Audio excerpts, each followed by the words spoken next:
Welcome to the Occupational Safety Leadership Podcast, episode number 263. And in today's short and sweet episode, I wanted just to talk a little bit about task competency and occupational safety.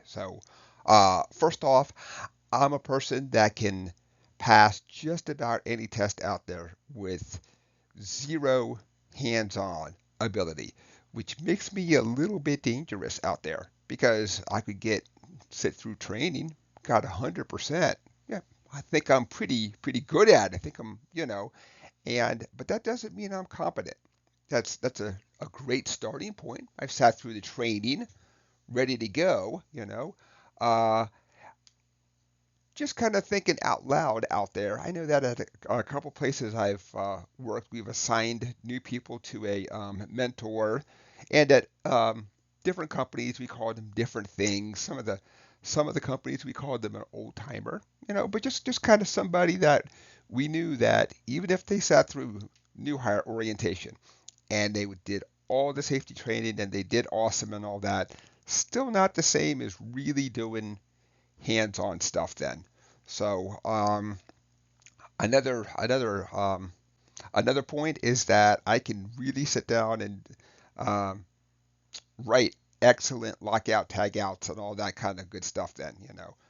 But I depend on the operators to really help me and show me to really say, yes, we as a team, we have gone back, we found every source of energy out there. This is how we're going to isolate the energy, all that good stuff then. I think if I was left to my own devices, not that I wouldn't do the best job that I possibly could, but I really need input from the people who were doing this out there. So if I go back and somebody says, hey, I want you to go change out this compressed gas. So seems like a really easy task, of course. But for somebody who maybe hasn't done that, maybe they just don't even know the first step of you turn the valve off. Maybe to them, because when somebody says, hey, the cylinder's empty, the line's empty, you just go back and do it. Well, are they really going back and changing the right line? Are they really? And sometimes it's very easy, of course, to find. And other times you're chasing this gas line all over the plant, trying to really make sure you're going back to the exact right one. So just a little bit on task competency.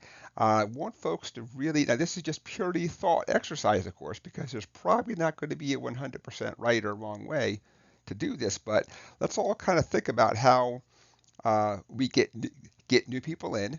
We then say, so somebody somewhere, the company, according to the operating procedures, whatever it is, when you've reached this level, you are now competent in this task. You can now go forward. And I have found a lot of companies are very focused on operating the equipment and task competency, and not that they're purposely not thinking about safety, but they're really thinking about, well, how do I pump out more of these widgets? Or if they're making a valve, a hose, whatever the deal is out there.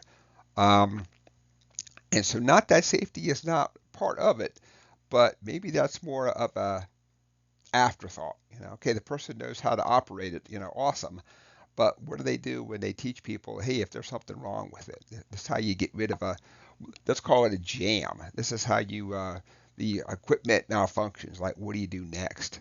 So a lot of companies are really good at writing, hey, here's how you operate something in the ideal world, but they don't really go through the steps, what to do if it's not operating properly. So let's wrap up today's episode. So this was episode 263, very short and sweet, and we just kind of did a little thought exercise about task competency out there.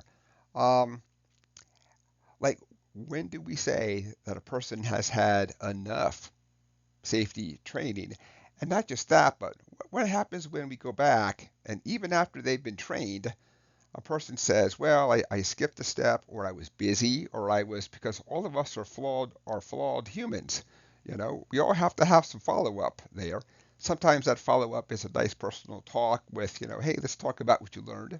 Let's talk about, how things are going a couple of days or a couple of months out, just to kind of help to reinforce what's going on out there. So let's wrap up today's episode. I'd like to thank everybody for joining me today. My name is Dr. David Ayers. Thank you and have a safe day.